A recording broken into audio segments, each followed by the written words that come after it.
শ্ৰদ্ধাৰ ৰাইজ, ৰাস্তাৰ কথা পাতিছিলোঁ। ৰাস্তাৰ কথা পাতি থাকোঁতে মোৰ মনত এটা নতুন আইডিয়া আহে। ৰাস্তাত যে আমি গাঁতবিলাক দেখা পাওঁ, এই গাঁতবিলাক যদি আপোনালোকে ফটো মাৰি এটা এপত দিয়ে, PWD ডিপাৰ্টমেণ্টে সেই এপটো চাই আৰু লগে লগে গাঁতবোৰ মাৰি দিয়ে, কিমান ধুনীয়া লাগিব। তেনেকুৱা এটা আমি এপ খুলিব পাৰোঁ নেকি?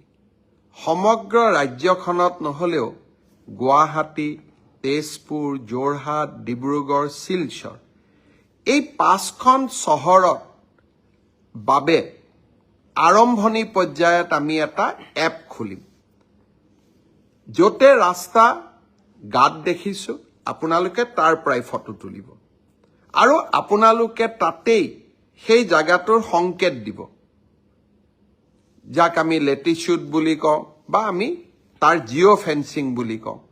সেই জাগাখিনিৰ জিঅ' ফেন্সিং কৰি দিয়াৰ লগে লগে PWD ডিপাৰ্টমেণ্টে এপটোত গম পাব, অমুক জাগাত ৰাস্তাৰ গাঁত হৈছে, আৰু 2 দিনৰ ভিতৰতে গৈ গাঁতটো মাৰি দিব। ভাল নালাগিব জানো? নতুন অসম। মই আজি ৰাতিপুৱা আমাৰ বিষয়াসকলক কৈছোঁ, লাহে লাহে গোটেই অসমত কৰিম, কিন্তু 5খন চহৰৰ বাবে এটা এপ মুকলি কৰক, যাতে য'তেই ৰাস্তাত গাঁত দেখিব তাতেই ৰাইজে ফটো তুলিব, ৰাইজে লোক নিৰ্মাণ বিভাগক দিব আৰু লগে লগে গাঁতবোৰ গৈ আমি ধুনীয়াকৈ পথহলবিলাক নোহোৱা কৰি দিম। মই ভাবোঁ যে অহা বছৰ এপ্ৰিল-মে মাহৰ মই 2 মাহ তেওঁলোকক সময় দিছোঁ, সুন্দৰ কৰি এপটো বনাই দিয়ক আৰু এদিন আমি সকলোৱে লগ হৈ এই এপটো লঞ্চ কৰিম।